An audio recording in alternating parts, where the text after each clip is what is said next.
Okay.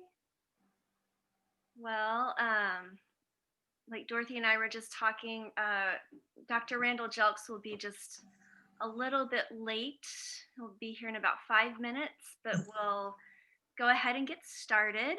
Um, Thank you all so much for joining us tonight in the virtual world for a really great and important and timely conversation. I just want to re-mention our event with the Hall Center as part of our Meet KU Authors series next Wednesday night at 7:30 p.m. on Crowdcast. And the link should be up in your chat, but you can also go to our website, lplks.org, for that event information. And it will be Tony Bolden. He's talking about his new book, Groove Theory, and it is about the development and history of funk music. And it's really great. So please come out for that conversation Wednesday, January 27th. And without further ado, I will hand this off to Dr. Dorothy Pennington. She's the Associate Professor of African and African American Studies and Communication Studies at KU. And we've been planning this for, a little over a year. So I will hand things off to her. Thank you, Kristen. It's a relief of sorts to finally have this program after, as Kristen said, we started planning this last December of 2019. And I'm honored to be here to kick this off as a part of our 50th anniversary celebration for our Department of African and African American Studies. And I want to begin by thanking the Lawrence Public Library for its assistance and cooperation in putting on this program. It's been a real delight to work with them for the last year and some 2 months. We have 3 presentations, or some would say conversation pieces with our faculty members, Dr. Shawn Alexander, Dr. Randal Jelks, who will be joining us shortly, and me. And James Yeku, who is one of our faculty members, will be serving as moderator once that point comes on. And I'd like to just say that this book is a book that was written in 1967, but it's really, I think, kind of timely for what's happening in the US today in terms of having to answer the rhetorical question of where do we go from here?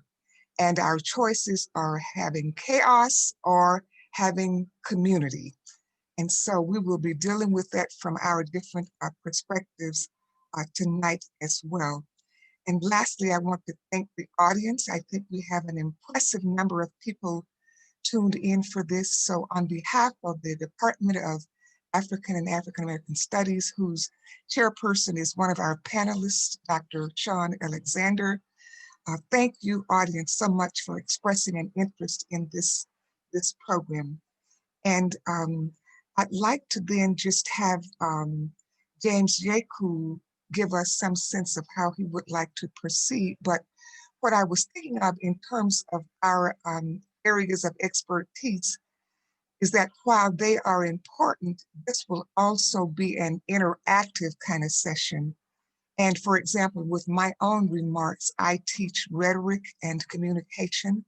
And so I'd like to do some prepared remarks later on in this presentation about how King prepared us to answer the question of where do we go from here, chaos or community, based upon some of the rhetoric that I am going to be quoting from the book itself. So now I'll turn it over to James for whatever he wants to do as our moderator.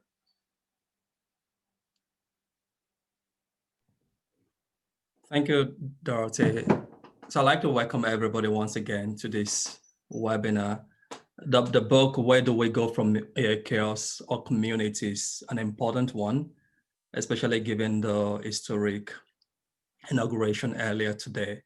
My name is James Yeku. Like Dorothy said, I'm an assistant professor of African and Digital Humanities at KU's Department of African and African American Studies, which has organized this event. And I see it as a continuation of a series of webinars we began last year as part of the event marking our 50th anniversary. And I'll just provide a sense of logistics and structure for today. So I'll be turning things over to our speakers very shortly after introducing them. And then they will offer some preliminary or opening remarks for up to about 10 minutes, after which they'll be in some kind of conversation with one another. And I will close with a Q&A. Like Dorothy said, I'm hoping this will be as interactive as possible. I don't know if Randal has joined us, but I'll just say that I'm happy to welcome the three of you. Hopefully, Dr. Jelks get to join us very soon. Dr. Dorothy Pennington, Dr. Alexander Shawn, and Dr. Randal Jelks, all faculty members in the Department of African and African American Studies at KU. Dr. Shawn, as a historian, will present the historical perspective on King and his activism. And I expect he will situate this important book in that context. And hopefully Dr. Jelks joins us soon to both walk us through the book as a historian and as a theologian. So I expect him to continue that historical context and then more importantly had some theological perspective on King's work. And then like Dr. Pennington said earlier, she'll be using these contextual perspectives from the historical and the theological dimensions to give us a sense of the work of King as a rhetoric scholar. That is Pennington, Dr. Pennington as a rhetoric scholar, giving us a sense of King's rhetoric and values as reflected in this particular book. Hopefully she gets to draw also on those historical dimensions. Without further ado, I'll just turn things over to the speakers and welcome Dr. Alexander. Shawn.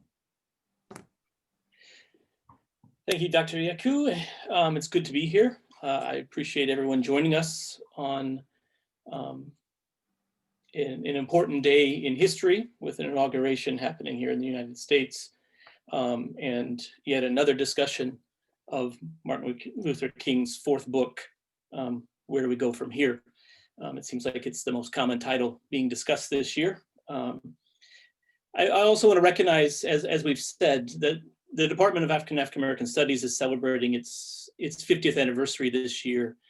We were founded in July of 1970, and so the 2020, 2021 is our anniversary year.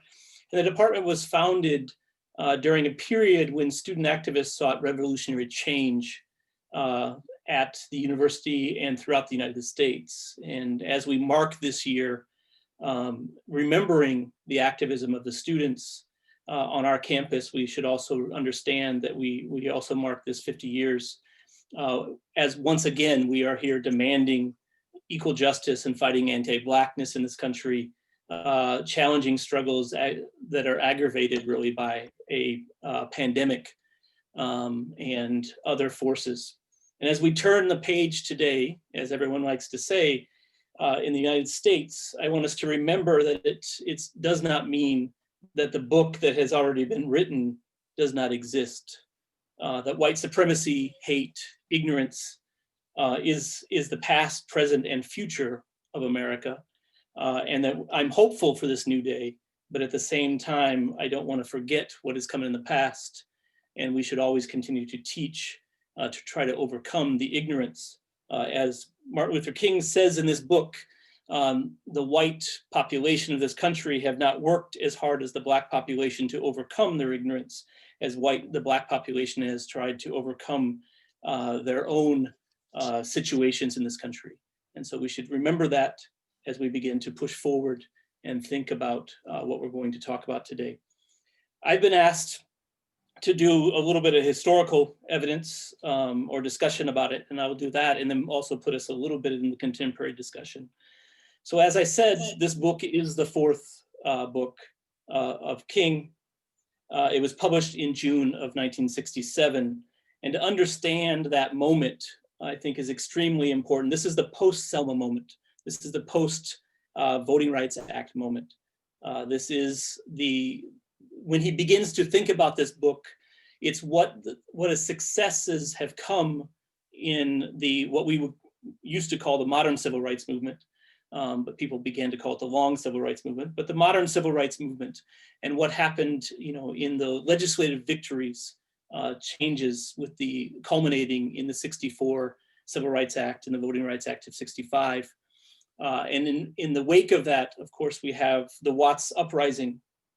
King tries to respond to that and see what is going on. He also moves up to Chicago, something he had been doing for a while, looking at the Northern discussion, looking at economic issues, housing and others. And he goes to Chicago as he's beginning to think about this book. And he, as he says in the book, the same people who are at the Capitol when the signing of the Voting Rights Act are the same people that are walking around the streets in Chicago, throwing stones and waving Nazi flags, right? These people are not your friend. And they don't like it when you make the change and begin to talk about economic issues, something that we still are plagued with again today. Then, of course, you have the Meredith March, or James Meredith in Mississippi, making his initial march, and then the March Against Fear, and then the shooting of James Meredith during that march. And in that, of course, in the wake of that, is the call for Black Power and the discussion of that. And I'll get into that in a moment here, and how that relates directly to this book, because it's actually one of the largest chapters of it. You have the Vietnam War, which he will begin to speak out about more in the wake of this. But he actually only mentions it a few times in the book. It's about 6 times, I think, in the book. But his overall thing is to say that we need to change our direction. We need to look at an economic focus. Now that we need to address different changes. And he's struggling with what's going on because he sees the youth beginning to advocate for Black Power, something that he does not support. He's very clear that he thinks that it's a slogan without a program. He calls it a nihilistic philosophy. And when the book is actually initially issued, the book is not well received. We sit here today in 2021 thinking that it was the most popular book and the one that he got the most press with, but that is actually not the case. It was actually criticized by many people, and in particular the youth, that felt that he was not speaking to them. He was attacking them for Black Power. He was criticizing them for quoting Franz Fanon and not Gandhi, right? But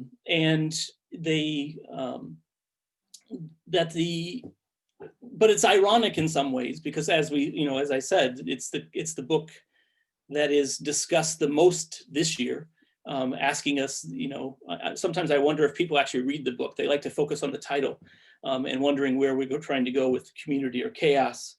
But it's the one that is discussed the most because of the economic discussion that he has. And that today we like to look at King as not just an individual who led or was one of the leaders, I think is a better way to say it, a nonviolent revolution in this country to transform things in the early parts of the modern civil rights movement, but he began to change and talk more about the economic ills, government policy shortcomings, all of the things that he begins to talk about in great detail in this book. And that is what many people are sitting back here and remembering today, and remember his legacy as being an economic individual, talking about that, trying to get people to focus on the beginning of the I Have a Dream speech, where he talks about a check that has come back with inefficient funds, rather than talk about the dream, one of, I think it's 6 dreams that he has in that speech, or maybe 5 dreams and a hope, but we focus on one in this nation rather than this. So I think we need to understand that in the context of that in general. But as we look at it today, I think the book has because we are sitting here once again, trying to wrestle with some of the same issues that he was wrestling with when we actually look at the ideas that he's talking about, with the ideas of economic changes, the failures of the government policies. We're still dealing with inadequate housing in this nation, something that he talks about in great detail in this book. We're still dealing with something that he posits here, right? Like a livable wage, a guaranteed payment that people would have. Things like that. When we think about Reverend Barber and Moral Mondays and his revamping the idea of working for the poor, again, an idea that comes out of this book and King's ideas in the last months of his life. I think we need to understand that. But I also want to focus on the backlash that he discusses at the beginning of the book and bring our attention to, I don't want to just leave it that it's an important book today because of the economic aspects. I want to talk about the white backlash that he sees happening after Selma. When you move beyond having saying that an individual has a right to sit next to you in a restaurant or be served at a lunch counter, or go to a school, though he criticizes the schools in this, and that he's arguing that many people are in worse conditions than they were in 1954 at this moment. But he wants to point out that once you move that discussion away from the ideas of basic civil rights of the early period of the modern civil rights movement, that you move into these ideas of equality, justice, right? Economic justice. He says that the response by the white community is swift and very violent. Not that the civil rights movement was not violent in the past. And that's something that I'll throw this out when it can come up in the discussions later. Martin Luther King was a person who spoke about nonviolence, but violence followed him. And he expected and knew that violence would be there, right? So to always characterize the civil rights movement as being a nonviolent movement, I think we actually misunderstand that. But he's trying to get us to see that the white backlash had become the emotional, electorate, as he says, when you get people that are voted into office, political clowns voted into office, right? Remember who he's talking about at that time. Political clowns who have become governors, who have narrowly missed election in the past, who become these new voices in the nation, and how that when the people that are, as I said, that are at the capitals no longer hold office, right? But they are the ones who come and rain rocks and bottles, burn automobiles, and thunder of jeering thousands, right? Crowds cheering them on. Think about that as the opposite image that you have of the Capitol from 2 weeks ago, and many of them waving Nazi flags. The violence that he's trying to get us to see, right? The brutalization that we need to understand still exists today in the nation and must be there. So.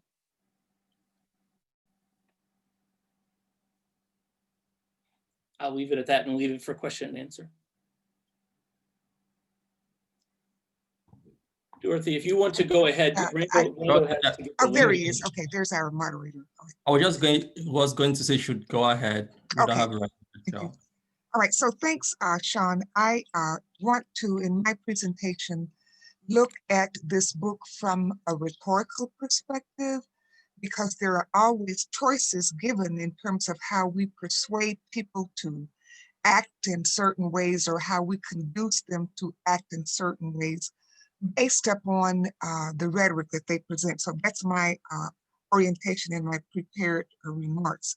I also want to say that because the year was 1967, that King wrote this book, that some of the language then was pretty generic, I think, in terms of the word man, which referred to both women and men in the language, we would presume. And also in those days, the word Negro was being used. And of course, now, with the development of first Black as a term, and then about 1989, African American became the term of record for how Blacks, African Americans are referred to. So be aware of that as I quote from some of the passages in the book. Historically, the rhetoric that we know of pertains to persuasion, discovering available means of persuasion. Culturally, in terms of African American rhetoric, the Afrocentric perspective is appropriate. In Afrocentric rhetoric and communication, the key concept is the term MAT, that's spelled M-A-A-T. And the purpose of rhetoric in that perspective is to create a sense of harmony, community, justice, and equality. So King's rhetoric fits within an expression of these values, again, harmony, community, justice, and equality. James Golden and Richard Reike, in their book, Rhetoric of Black Americans, list 3 ideological positions or strategies found in Black rhetoric. First of all, they talk about assimilation, that is, those Black speakers who want to assimilate or be integrated into the mainstream culture based upon the Constitution or other values like democracy, freedom, etc. Another position is that of separation, where African Americans want to be separated, literally sometimes, as we saw with the Black Muslims back in the 50s and 60s, having a separate land, a separate plot of land for themselves. And finally, the choice of revolution, those who want to replace or overthrow the current system. Clearly, King was an assimilationist. He wanted there to be integration of African Americans into the dominant society.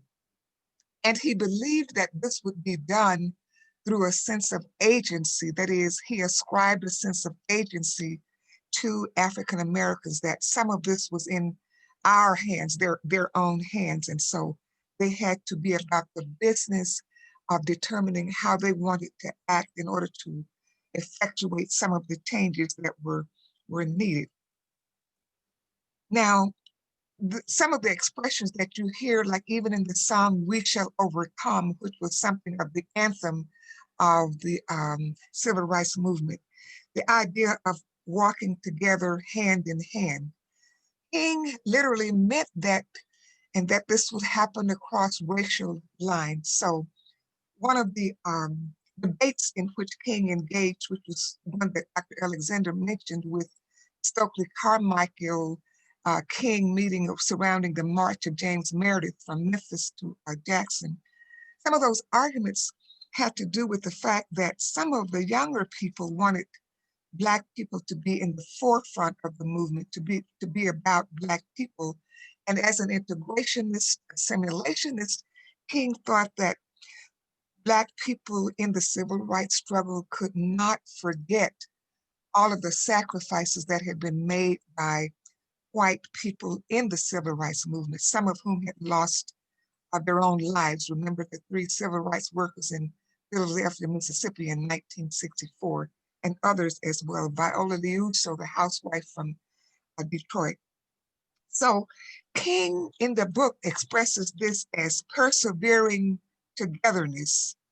King stated, and I quote, "Like life, racial understanding is not something that we find, but something that we must create.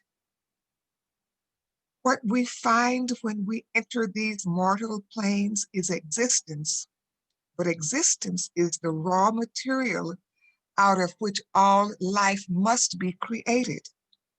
A productive and happy life is not something that you find, it is something that you make. And so the ability of Negroes and whites to work together, to understand each other, will not be found ready-made. It must be created by the fact of contact." So here you get this sense of togetherness and integration as a participative way to approach the civil rights movement. In terms of method, King was committed to nonviolence as a method of activism and protest.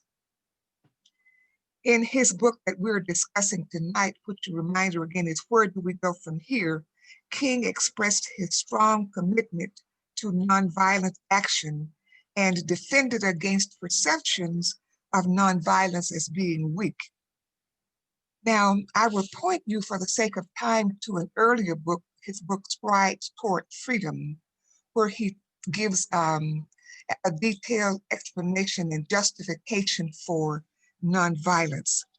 And one of the things that he says in those 6 points about nonviolence in the book Stride Toward Freedom, related to what we're talking about here tonight, is that nonviolence may produce unearned suffering. You don't fight the opponent, you don't retaliate, but he justifies that by saying that unearned suffering is redemptive, based upon a sense of a theological approach to this. In later sections of the book being discussed here tonight, however, King began to qualify nonviolent action given the challenges faced from more militant civil rights organizations at the time of this book, which was, as we said, in 1967. By that time, nonviolence was being challenged by the concept of Black power, as Dr. Alexander eloquently pointed out. Black power as articulated by Stokely Carmichael, leader of the Student Nonviolent Coordinating Committee, whose members were, as Dr. Alexander said, young people. In a controversial conversation with Carmichael in 1966 over the term Black power as a slogan, King argued comparatively, quote, "No one has ever heard the Jews publicly chant the slogan of Jewish power, but they have power. Through group unity, determination, and creative endeavor, they have gained it. The same is true of the Irish and the Italians. Neither group has used a slogan of Irish or Italian power, but they have worked hard to achieve it. This is the kind of legitimate power we need," end of quotation. King viewed the concept of Black power as needing to be carefully contextualized if the civil rights movement were to remain unified toward a common goal. However, King later acknowledged that given developments in legislation, welfare, and anti-poverty programs, as Dr. Alexander pointed out, by the mid-1960s, that mass nonviolent demonstrations were not enough. King stated in the book that we're discussing tonight that nonviolent demonstrations must be supplemented by a continuing job of organization. To produce change, people must be organized to work together in units of power. Power, right? I say power. These units may be political, as in the case of the voters' leagues and political parties. They may be economic, as in the case of groups of tenants who join forces to form a union, or a group of unemployed or underemployed people who organize to get jobs and better wages. So here we see King using the concept of power, acknowledging that power is needed in order to create programs. He states in the book, I quote again, "Our nettlesome task is to discover how to organize our strength into compelling power so that government cannot elude our demands. We must develop from strength a situation in which the government finds it wise and prudent to collaborate with us." Given the rhetorical choice implied in the title of King's book, Where Do We Go From Here? Chaos or Community? King qualifies his answer by advancing the view that we first need a revolution of values, a revolution that creates a sense of community, undergirded by the pursuit of peace and brotherhood. In a practical way, as Dr. Alexander pointed out, King began to focus on social justice, economic equality, stressing the need for adequate wages, for a good education, especially in which Black children and poor children would be able to perform at grade level. Also for adequate housing, gainful employment, and conceptually for a social and economic Bill of Rights, and those are his words, Bill of Rights, to supplement the Constitution's political Bill of Rights. So in closing then, I will just say before Dr. Randal Jelks joins us, that in the very end, King does address the issue of where do we go from here, chaos of our community. And he says this, not to preempt what Dr. Jelks will say, but that King called for an all-embracing and unconditional love for all men. And I remember I'm using the term men now generically, which goes against the ever-rising tide of hate to which Dr. Alexander referred earlier. Quoting King on, "History is cluttered with the wreckage of nations and individuals who pursued this self-defeating path of hate. We still have a choice today, nonviolent coexistence or violent co-annihilation. This may well be mankind's, or I would say humankind's, last chance to choose between chaos and community." So with that, I will turn this over to Dr. Randal Jelks, Randal Maurice Jelks, who has joined us. And Randal, you can take it from there. Thank you, Dr. Pennington, and thank you all for joining us this evening, and wherever you are in Zoom land. Uh, First, I want to introduce King's book this way. Books speak to other books, and one of the main books that King is speaking to is Franz Fanon's Wretched of the Earth in 1965. That book was translated from French into English by Grove Press in 1965. And it spoke to a new generation in ways different. Franz Fanon was originally from Martinique. He was a psychiatrist. He had gone to France. And then eventually he joined with the struggles in Algeria to fight for Algerian independence.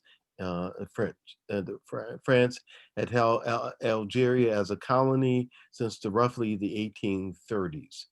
And that book, Fanon and King are roughly 4 or 5 years apart. Fanon says that Black, brown, yellow, whoever was under European oppression had to throw off the specter of violence with violence, that colonialism, just like all forms of oppression, was done by violence, and it needed to be done. The revolution was to throw it off wherever it was.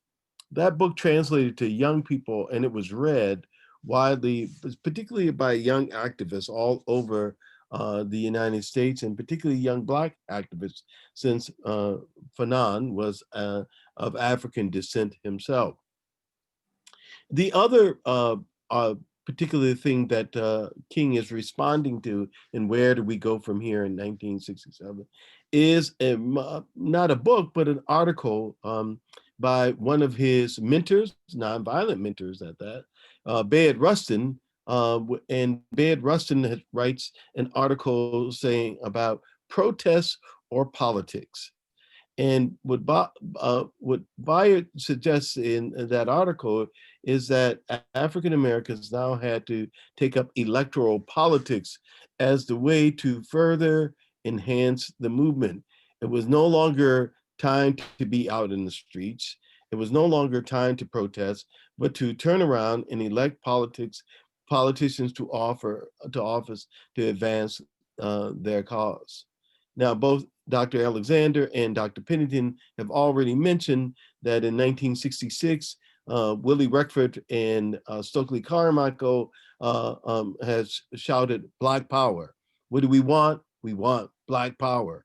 So King, as a moral thinker, and I think we always have to remember, he is a trained theologian, trained in philosophy and theology, and he's thinking about this question, and just how will we earn and how will we get Black power? And so he's trying to make sure we go up the middle, so to speak.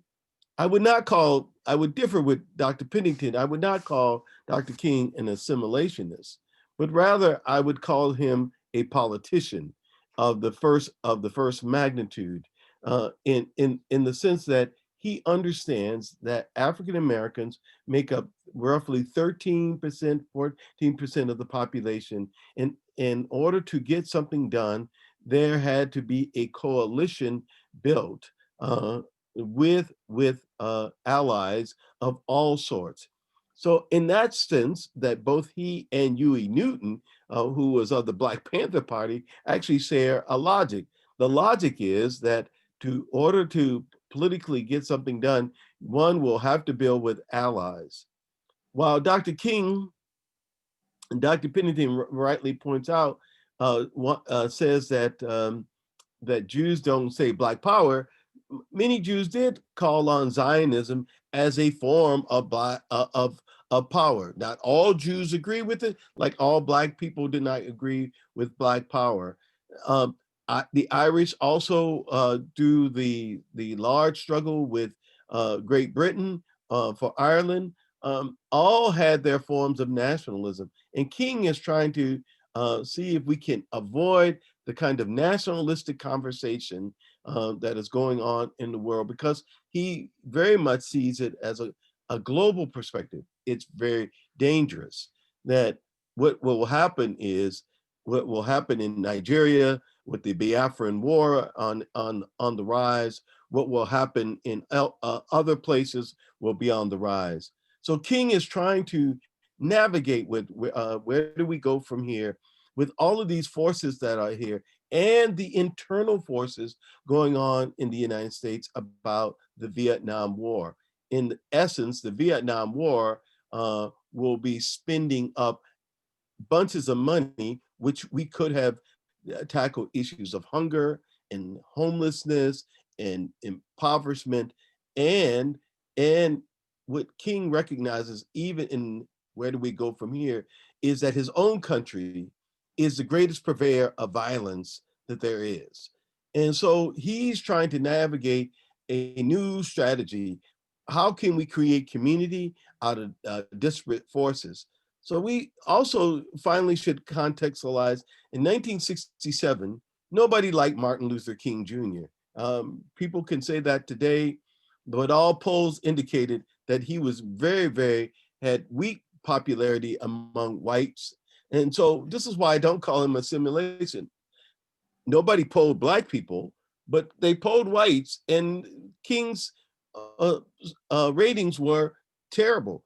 He was seen as a troublemaker, as even though he was calling for nonviolent social change, he was seen as confronting people. And this particularly happened after he went to Chicago in 1965 and began to protest with at the invitation of Black Chicagoans for open housing.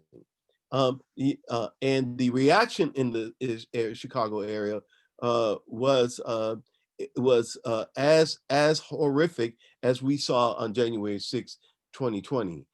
It was a very horrific scene that even King said he had never seen anything so violent, not even in the South in that era. So always the ever-present thinker, he's trying to write out how can we navigate all of these terms that are coming up. Revolution, which Franz Fanon is clearly calling for. Racial racial nationalism. How can we negotiate all of this? How can we build allies of goodwill to tackle larger issues of impoverishment? So this book is speaking to other books, other articles of its time as he tries to negotiate and tries to keep the heat down. In 1967, should remember in the United States, Professor Alexander will correct me, but there were over 100 riots in 1967. Not just Detroit and Newark, New Jersey, Detroit, Michigan, Newark are the greatest, but Midwestern cities and Minneapolis, particularly North Minneapolis. So George Floyd is in a context. There were riots in all of these mid-sized cities all over the United States. So that book speaks to the context of an important era. And he's trying to think, how can we have a revolution? And he begins with a revolution of values, that the values that we hold dear, we must change, we must leave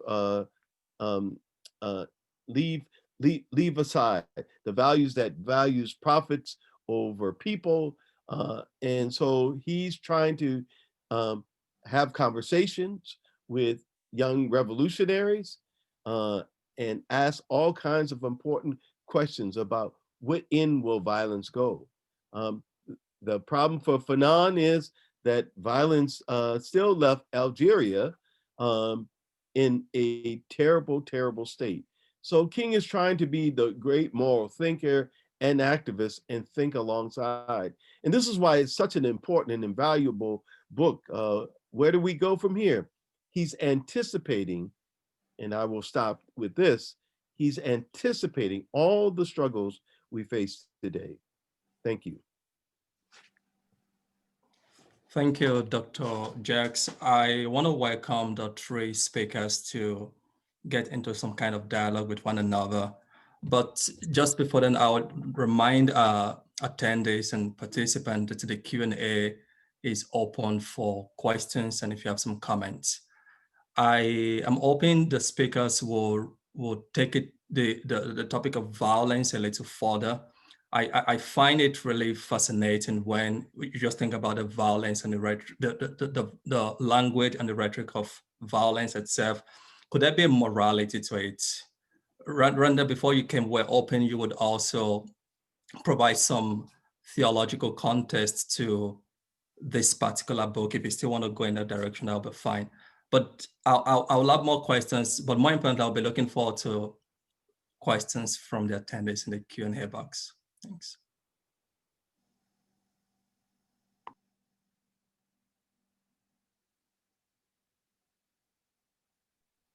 Well, I will just jump in while you're taking the questions here.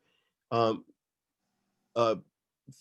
theological side of King and violence, not all theologians believe that you shouldn't use violence.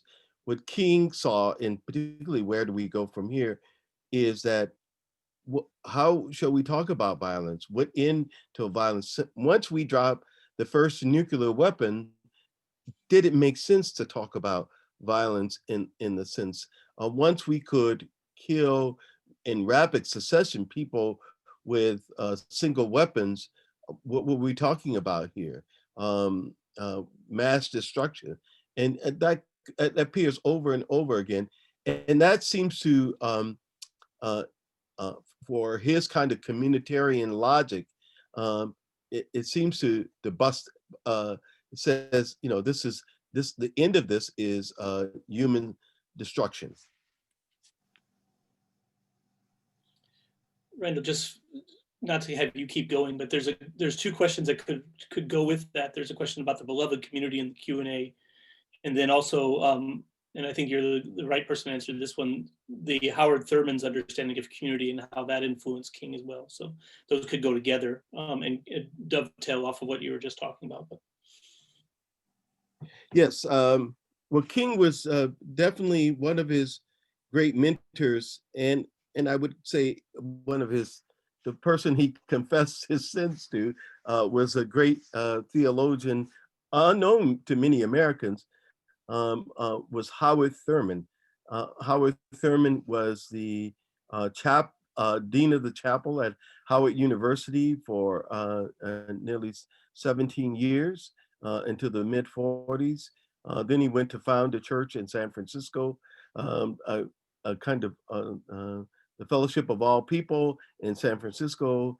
And then from there, he became the dean of the chapel of Marsh Chapel at Boston University, first African American to do that. And Thurman um, um, really had believed that God opened us up, all of us, to and we had to sort of experience the divine.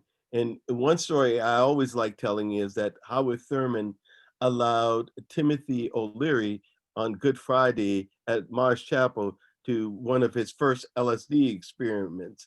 That's the kind of openness. But Thurman was very serious about um, um, uh, uh, his ideas. And one the most important book Thurman wrote was a book after he met Mohandas Gandhi called Jesus and the Disinherited, and it was published in 1949. And the central question that Gandhi asked Thurman when they met in 1936 is, why would a Negro be Christian? And Thurman had to think about that, and it took him over 13 years to figure out the answer to that. He said that question shook him when Gandhi asked him that question, uh, and out of that deep contemplation writing, he writes a book called Jesus and the Disinherited. Who is this Jesus for people with their backs against the wall? Um, and it is said that King carried that book everywhere he went. That the kind of the Jesus of struggle was the one, and of course, we should never forget that King was like Howard Thurman, like his other mentor Benjamin Mays, who I've written on. They were all Baptist ministers, and for them, community, the community at first of believers and community of people, it seems to me was something divine, something sacred, and that we should not shatter community. And one of the questions regarding the beloved community was whether or not this is the book where it comes from, but it's actually not. King has used that term for really since about 57, I think. Yes, so it's a term that he used often. He takes it from the um, First and Second John in the Bible, in the Christian New Testament. That's why you have a theologian. It speaks of beloved. John speaks of beloved, and he embraces that and says what we have to do is have a beloved community. He adds on to the ideas of Thurman in that sense of what it means that the beloved community is where all of us can live in peace. It's sort of like what he learns from Abraham Heschel, famous Jewish rabbi who was his friend. What is the meaning of shalom? Shalom is community. Shawn, do you have any question for Dorothy? Do you want to ask it? So you can grab any questions out of the Q&A there if you want to keep us going here. Yeah, so I particularly like the question about canceling each other and losing a way to disagree without being disagreeable. So this person is basically trying to understand how MLK would have understood community in relation to questions of chaos and cancel culture today, basically. Oh, that's a great question. Cancel culture. King was certainly one who would debate the merit of ideas. Now he thought some people were foolish, to put it politely. But serious ideas, he would take him. He was a learned man, so ideas he took seriously and took the time to answer people's questions seriously. Cancel culture, whatever that is, was in American culture way before there was social media. Um, People called King a communist before even asking him his views because he wanted to open up the society to be good for all. So cancel culture, whatever that means, was it's always been um, a part of American society, and not just young people trying to shut other people down. Yeah, I would agree. I would agree with that. I think that Dr. Pennington could probably speak to the rhetorical aspect of it, but the idea of speaking forward and trying to discredit someone by using, the example that Randall's using there of the Communist Party, which was always used numerous times throughout the movement, I think is an important thing to understand, that this is not new. It may get more legs in people quickly by social media. But if you read the press, or you have someone, like Jerry Falwell's father, who like to push those buttons, in particularly, and making those comments, it's always been around. So. But there's probably a rhetorical mechanism that Dr. Pennington can speak about that, maybe. I think a lot of our discussion tonight boils down to the issue of credibility.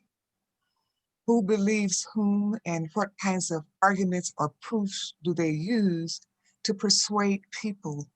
And also we're talking about the issue of who has the right to speak and who else is being shut off as they do. I think that with King, we've talked about, the debates over Black power versus other approaches. But I think that we have to acknowledge the fact that King had a certain amount of credibility with certain kinds of audiences. And one of his audiences clearly was the Black church audience. His ethos was very strong there. His persuasibility was very strong there too. And so I think the question that a rhetorician would ask is, who is the audience? Who is speaking to what kind of audiences? And what kinds of audiences are listening to and ascribe credibility to a particular speaker? And that's where the disagreement always comes in. That's where the debate comes in. But it is an issue of credibility. And King did have quite a bit of credibility that he never lost with certain kinds of audiences. And I think that one of those audiences was the Black church, especially the Black Baptist church, because there was so much ethos that still characterizes the relationship between the Black church parishioners and the Black preacher. I'll stop there, but let's throw in credibility as one of the elements in this calculus as well. Thanks, Dr. Pennington. So there are a couple of questions that also take further this idea of community.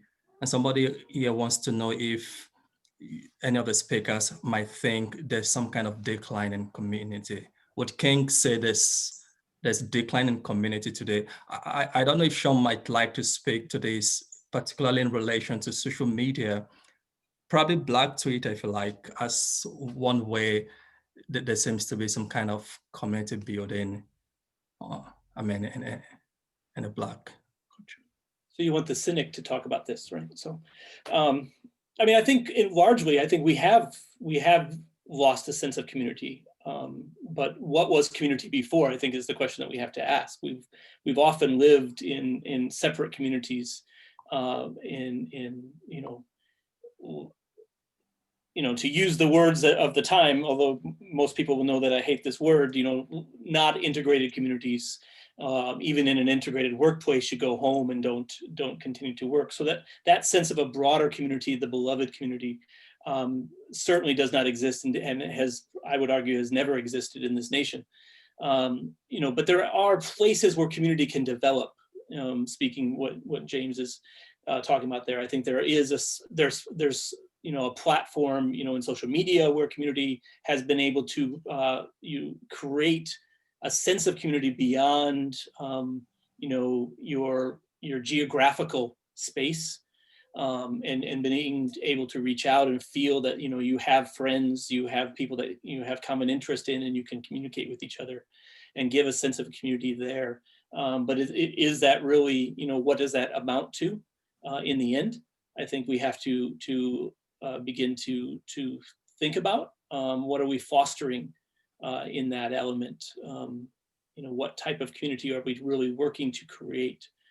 And are these actions doing it? I mean, I want to go back to the creation. We are celebrating the 50th anniversary of our department, and our department, no different than other departments, had a very, we still have a course in our department called Field Experience, and it was created to go out into the community and work with the community. And it really comes from the development of the Afro House, I think, in the university, and the students creating a community center where they taught classes, they interacted with the community, they were on the east side of Lawrence, and again, fostered that sense of community, worked with people on various things in that, and KU was not alone in that. And while we still have that class on the books, I don't think that we still hold up what the initial or the original intent of that course was about. And I think we need to, as a department, and we need to, as a nation, a community, get back to that sense of how we are interacting with people, what we're bringing them into. I mean, the fact that we're doing a Zoom discussion, right? We have people from all over the country here in this discussion, which is fantastic. I see colleagues of mine from the Association of Study of African American Life and History, not just the Kansas City branch, but branches in North Carolina, branches in New York, and others here in this discussion, which is fostering a sense of community, and that's a nice thing. But what do we do beyond this? I think we have to, I'm not sure if we're there, but I think we need to ask that question to ourselves and try to ask ourselves, what are we trying to build? And I think maybe, get back to that original sense of what Black Studies departments tried to create in the moment of 1969 to 71, if you will. I would like to jump in here and just offer, for controversial sake, we often see King as a universal leader.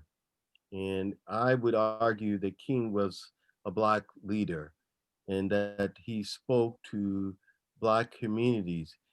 He spoke in the vernacular of Black communities. One time Lawrence had a Black community. I would say the population decreased in East Lawrence and other places in Lawrence of a Black community. That is, as any other ethnic community, people are living side by side, working together, experiencing issues together. So there is a shift in community. Call it gentrification, call it redevelopment, call it whatever you want. There is no, Lawrence's Black population, at least, has incredibly shrunk. So the population that King was talking to was particularly Black Southern community. When I grew up in the South, and which I did, Martin King spoke the language of my grandparents more than Malcolm X. And even though the founder of the Nation of Islam was a Black Georgian, Martin Luther King Jr. spoke the language of my grandparents, who were Baptists, who were tied into all those networks that he was. So there were a real senses of community by Protestantism, by other kinds of issues, stylistically, and so forth. And so, yeah, Black Studies programs started to try to inform and revolutionize Black communities, but it was King was a part of that life. I mean, he was, after all, the co-pastor with his father of Ebenezer Baptist Church, where we have a new senator today.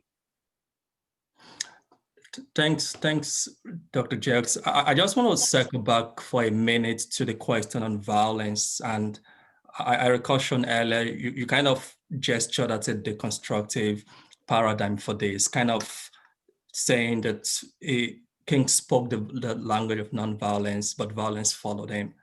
So one of the questioners is asking, how do we reconcile both of this?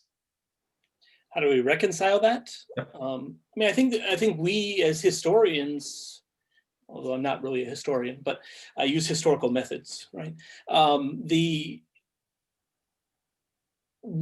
We've done a bad job of defining the movement as a nonviolent movement.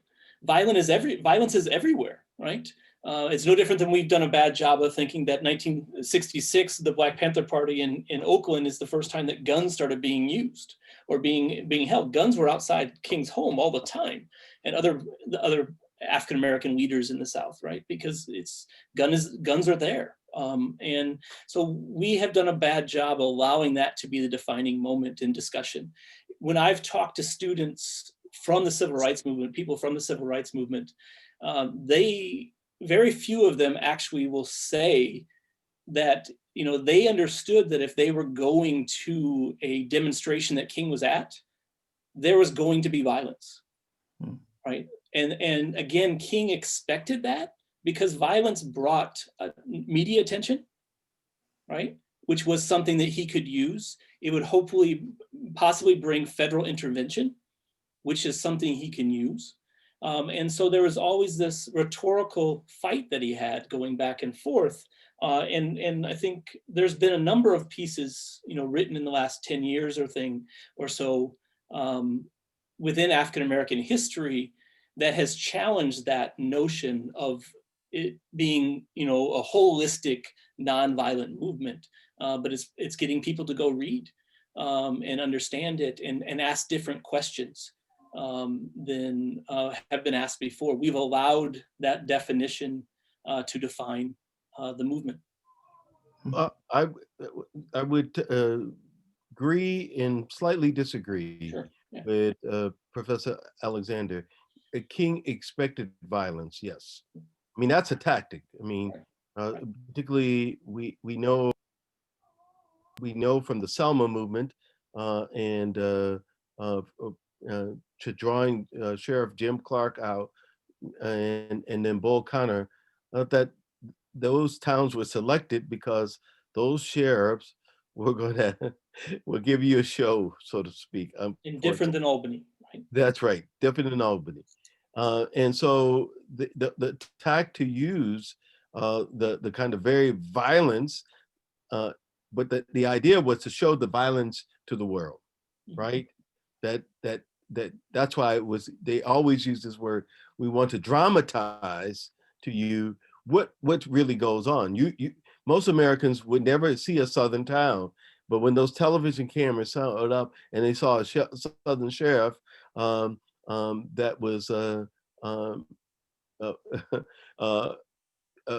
waylaying people, then they began to understand. So it was a tactic. It was the same tactic that Gandhi used against the British. You had to draw out but King actually came to believe, he believes in it, yeah, as a principle that we could not resort to wholesale warfare kind of violence,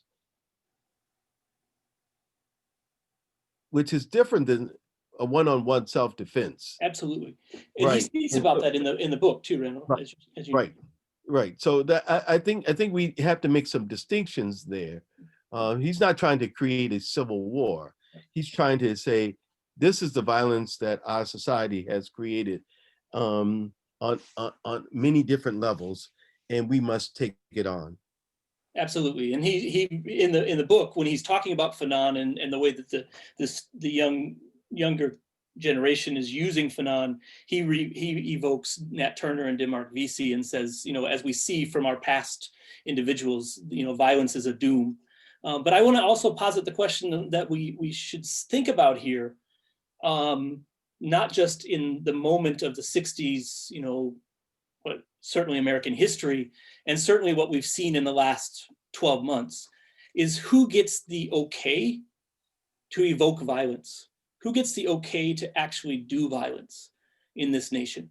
right? And how that violence is defined, right? We have individuals going to Randall's up in Michigan, not to tell everyone where Randall is, but right. So, but people going to the State House, right, in the summer with guns, and that being accepted and okay, which leads us to what we had 2 weeks ago, right? People believing that that action would be okay.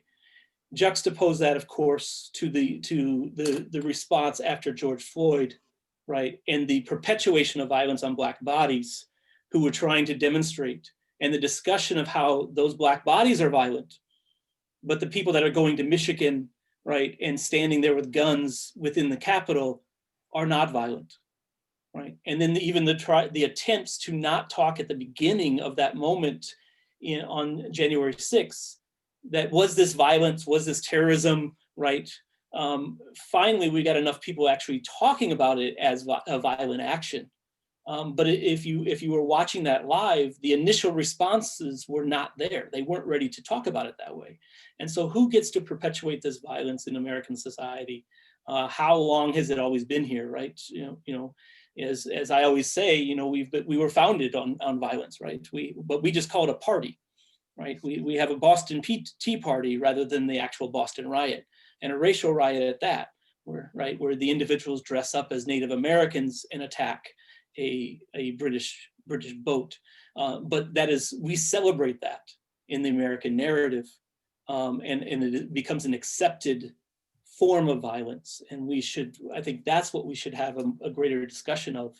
And I think King would actually be pushing that discussion today as well, thinking about how he's talking about it in this book, and very much like other people, historians and others, looking back on slave insurrections and others. King is also a person who cares for his community, and he worries that an open action of violence will be met with an equal, if not greater, amount of violence, and will respond in numerous Black deaths. And he doesn't want that, right?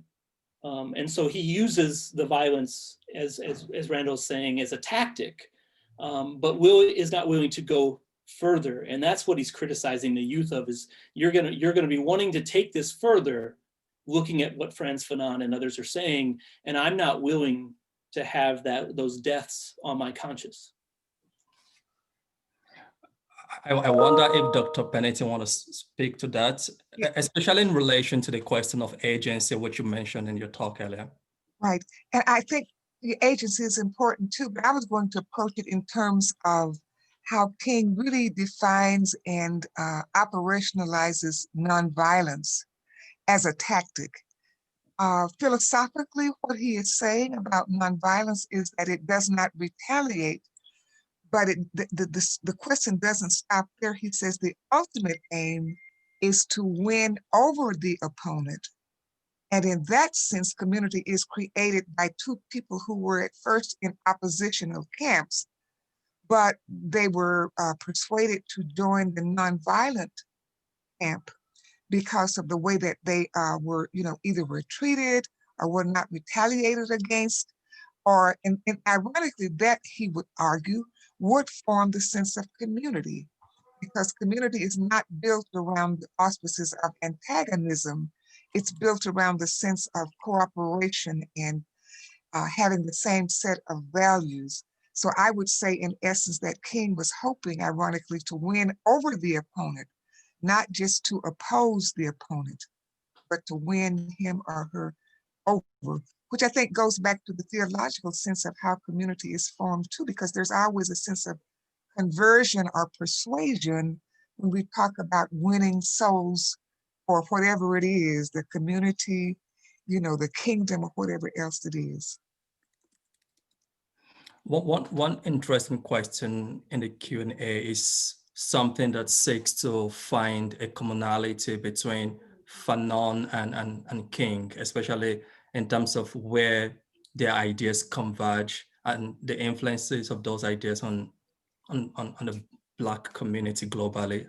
I don't know if Randall wants to speak to that. Yeah, I think they do converge, that they both recognize that you have to resist all right, that you have to resist these forms of violence.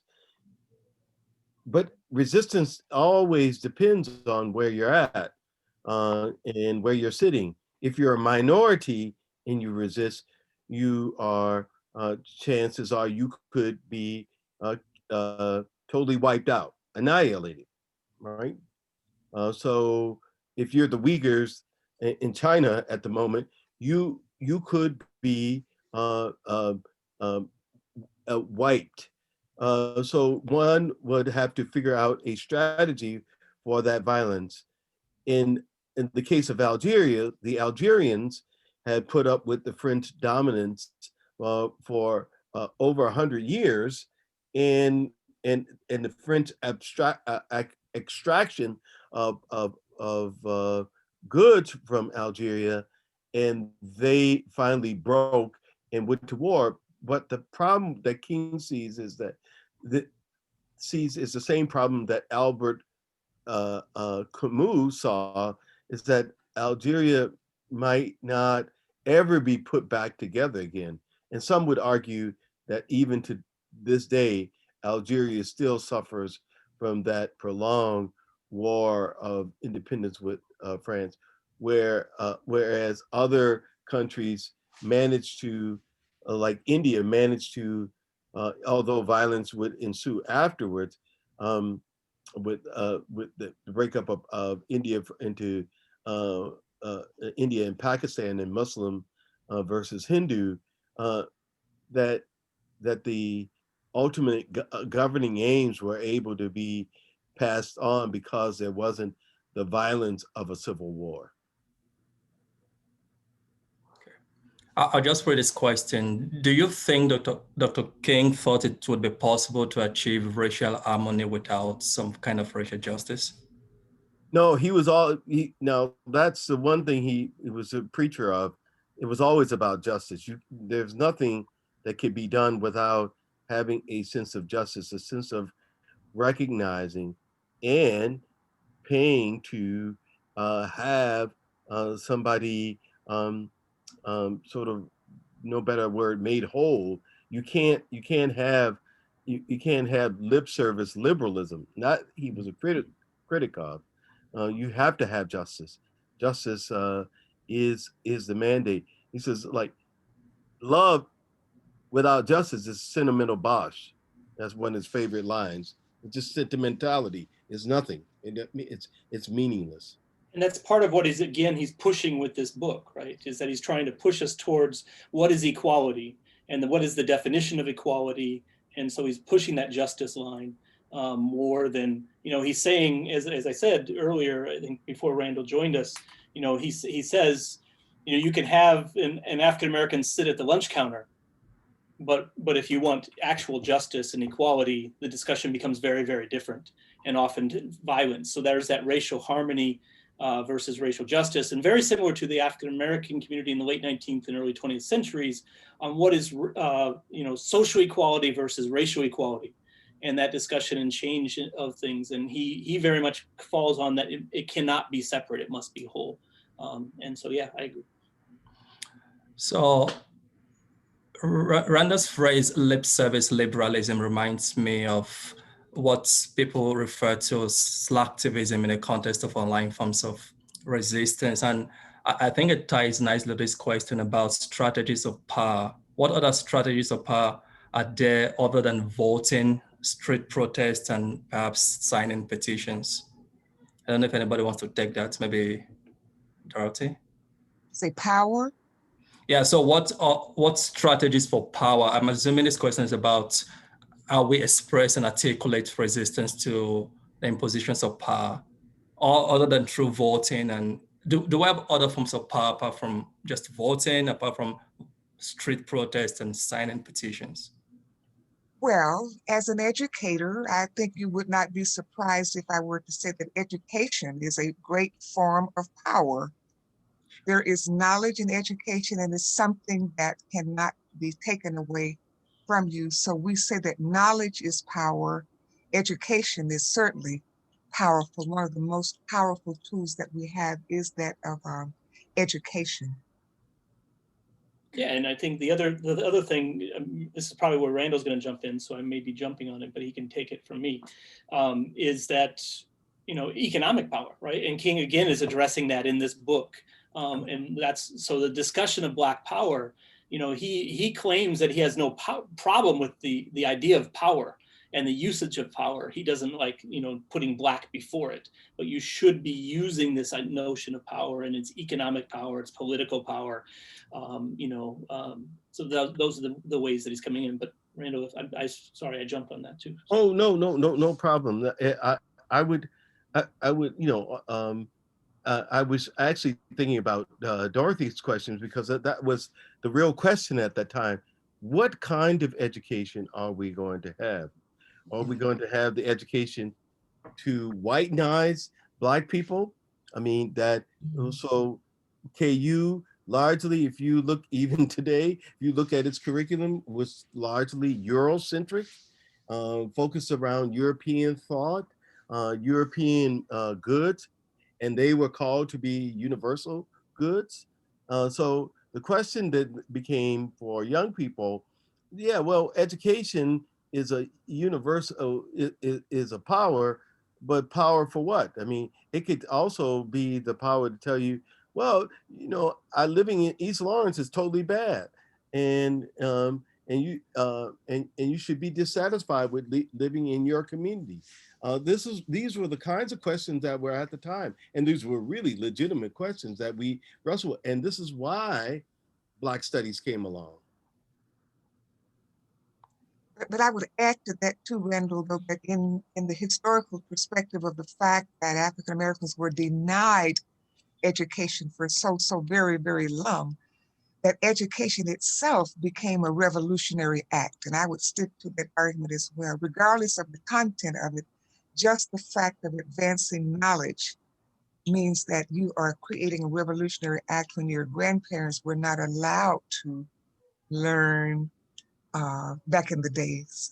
That's revolutionary too, i.e. our historic Black colleges and universities were formed, you know, interestingly enough, often by like the immigrant aid societies from the North, that I think had a certain amount of empathy for unlearned Blacks, because again, I say that there is power in knowledge.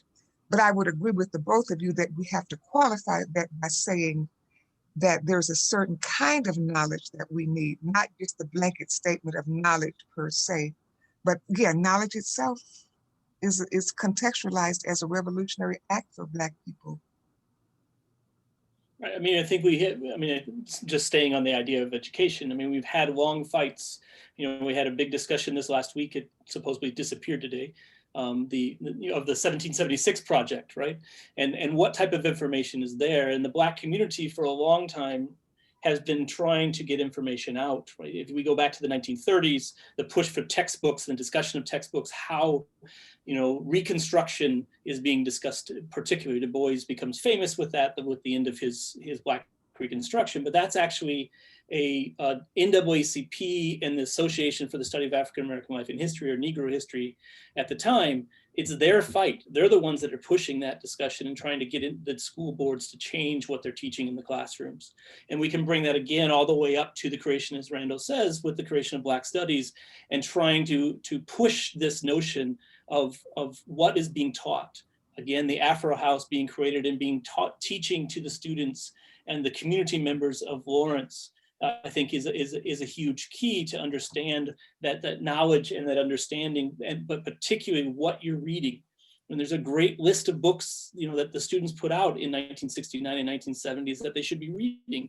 And there's still books that students today don't even touch. I would argue many professors have never touched, right? And so we have to understand that knowledge and that understanding. Or even we have letters on this campus in the archives of the provost trying to shut down the student-led classes that are being taught on this campus in 1969 and 1970. And when I asked the question about that, coming back to knowledge is power, I remember asking a student from the time period about that, why the provost was trying to shut that down. And I said, because what we were teaching in the classroom to each other, we were then taking to the street, right? It was a practical education. It was not just, a passive education. We were learning and then challenging the systems that were within and trying to transform the systems that we're in. And I guess that also plays into how we shape and control the narratives as African Americans and Black people also. I'll just take this question based on Malcolm X interactions with King. Given that Malcolm had a change of heart or mind at the end of his life, was there any interaction between his tactics and beliefs and those of Malcolm X later in his life? Did they influence each other, and how do the ideas of these men influence movements today? Yes, so of course, Malcolm X was pushed King and challenged King, um, but they were also from different positions. Malcolm, we should never forget, and I think people often, was a religious leader among the Nation of Islam. So he's talking to Black people about the reshaping of themselves to change their lives. And as he brings that more and more publicly, trying to evangelize, for no other better word, um, uh, Black people, it is a challenge to King. Um, I just finished reading the new biography of Malcolm X, which is really tremendous. I recommend it to everyone. The Dead Are Rising, The Life of Malcolm X. You can get it at the Raven. And it's a wonderful biography, different than the other biography that came out about 6 years ago by Manning Marable. And we get the sense of that, that there were both respect, but also nagging jealousy. The King was a larger figure in Black America, and spoke to people that Malcolm felt like the nation should speak to, and that he should speak to. We know the last few years, Malcolm was in a terrible position of trying to figure out how to have an organization that could unite people across religion, uh, named after the Organization of African Unity. He starts the Organization of Afro-American Unity, and then starts his own mosque. Um, so yeah, they're in different positions, and they are in different significance, but both are significant to the struggles of Black communities all over. One of the things that I think if Malcolm would have lived longer, he would have continued to push to working class folks in a way that King's uh, message did not always convey. Malcolm, since he had served time in prison, uh, um, touched a lot of people, particularly males, who had spent time incarcerated. I would just briefly, I would just briefly add to that too, that Malcolm X, I think, was more in the business of globalizing the struggle. You know, he talked about human rights compared to civil rights. And in some of his speeches, he talked about the fact that the United Nations could be more involved if we elevated the struggle from one of civil rights to the struggle of human rights.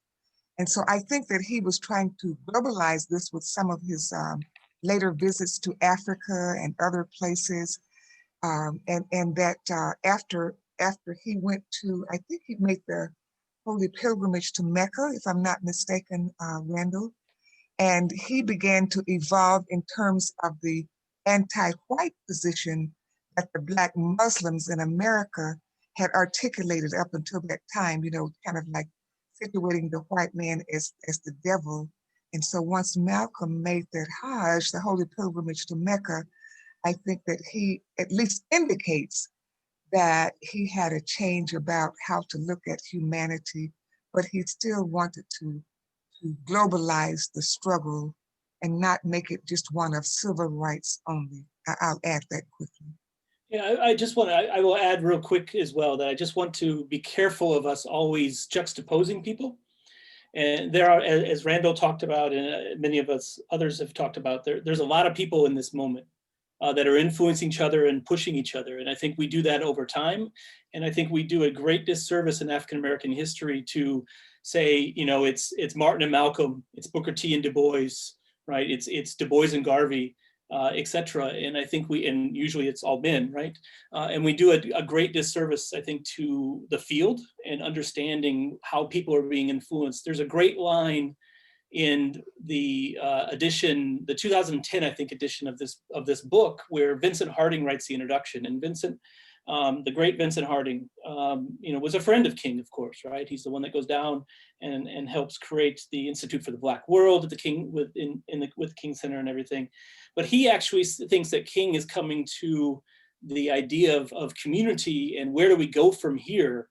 And he says that he likes to think about it coming from Fannie Lou Hamer. And how she says when she's asked about discussing equality, and you know, you're seeking equality with the white man, you know, because you're an anti-segregationist, and she says, no. What would I like fighting for equality with the white man for? I don't want to go down that low. I want the true democracy that will rise me and the white man up, raise America up.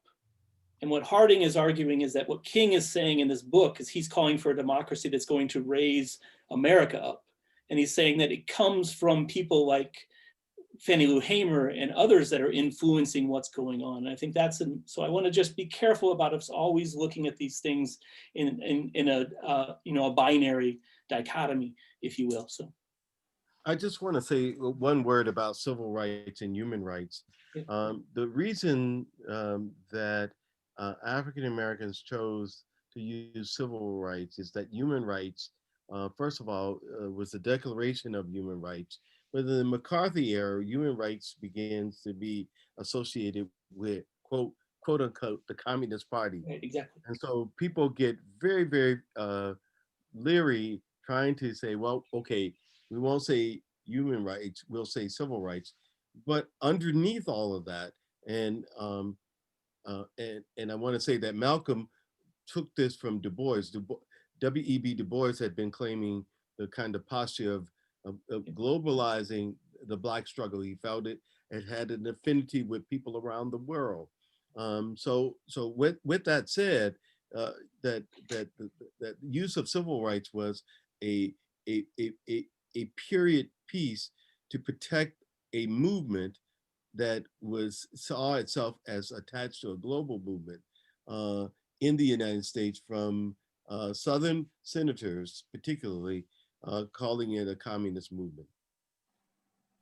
Okay, I'll take one final question, which I think could also lead to some final thoughts and reflections from our speakers. And then Dr. Alexander can wrap up with some other things before we go. The question is, what is the most important idea or thing that King fought for that we often forget the most? Well, I think why we have a holiday, it wasn't just King, and he would be the first to say that. I would recommend people go back and read his Nobel acceptance speech, which is where he's talking about all the people who are out fighting for human rights, human connections, um, all over the world. He very much saw in '64 when he won the Nobel Prize, or was awarded the Nobel Prize rather, that he is fighting for, this is a global struggle of human beings trying to have a space to live in. And it was represented, as he would say, in all of these Negro people that he accepted that award for. So I think, and we also have to say that he, as a tactician, the civil rights Bill of 1964, the Civil Rights Bill of 1965, the Voting Rights Bill. Those were two tactical things he was fighting. Open housing in 67. And if we really want to go, and I think it's very important to forget, is the 1965 Immigration Act, which opens up uh, uh, uh, immigrants coming from all parts of the world, equal part, particularly African immigrants. So I think those are the things that King was actually fighting for. Yeah, I mean, I agree with all those. I would say economics as well, right? Economic justice. But that ties into some of the stuff that Randall's saying. And some of these things, we've changed our discussion of King. 10 years ago, economic justice was not talked about as much as it is today, which again is what is the crux of this, of a lot of what he's talking about in this book. Globalism, right, is again something that people didn't always talk about with King, but it's come into more of the discussion. So, in the field, I think we see it in popular discussion, which is maybe where the question is coming from more. I think Randall has highlighted some of those things do well for us, because still we have, we just came off the holiday, and we have all the typical cliche, quotes, the measure of the man, I have a dream, etc., but no actual wrestling with his ideas and his true philosophy, if you will. And that's what we have to get ourselves out of, and make us understand that, again, just simply on that speech, I have a dream speech, that he has multiple dreams in that speech, but we choose one to discuss, right? And that one, I think we should understand, because, Randall said that Malcolm X, took it from Du Bois. If you read that speech, and you read the final chapter of Du Bois' Souls of Black Folk, where Du Bois says, there's going to be a day where we judge people by their souls. We know where it comes from. So it's not something that he pulls out, it's not out of a vacuum, and we should understand that. I'm going to go in a philosophical way in looking at King in my final answer. And I think that King would be troubled by the notion of, and this is the old language, man's inhumanity to man. Now I would say humans' inhumanity to humans. And metaphorically, King still wants to see the earth, the universe, as a metaphorical chain. And the notion there in terms of metaphor is that the chain is no stronger than its weakest link. So if we're connected as a chain, then we're all in this together. And I'll stop there with that metaphor of life, humanity as a human chain.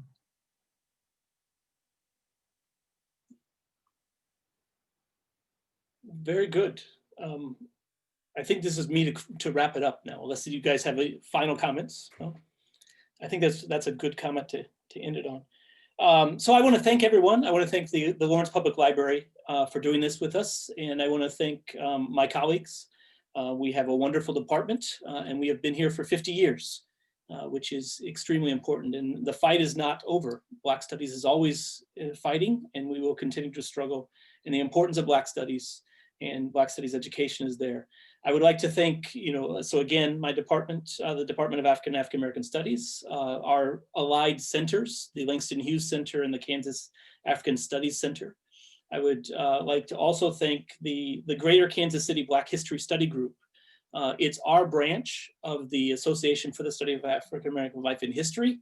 I urge everyone to join that organization. It is the oldest Black history organization in the country, and the Greater Kansas City Black History Group is a vibrant branch, and we're going to continue to collaborate with them as much as we can, especially with using this virtual space. So I thank them for joining us and co-sponsoring this with us. I would like to also thank the people who joined us from around the country. We have people from various places, as I see in the group there, and we have members, early members of our department that helped create this department.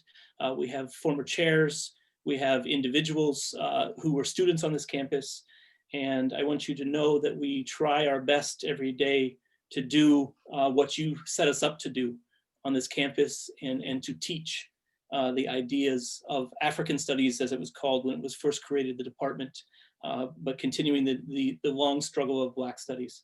We're going to have a number of these events throughout the spring, so please look for information and join us. We will have at least one event every month, and so please continue to connect with us and follow our emails and social media channels to find out more information as we come along. The next one will happen at the end of February, on February 23rd, which is actually Du Bois's birthday. So we should always remember that as well.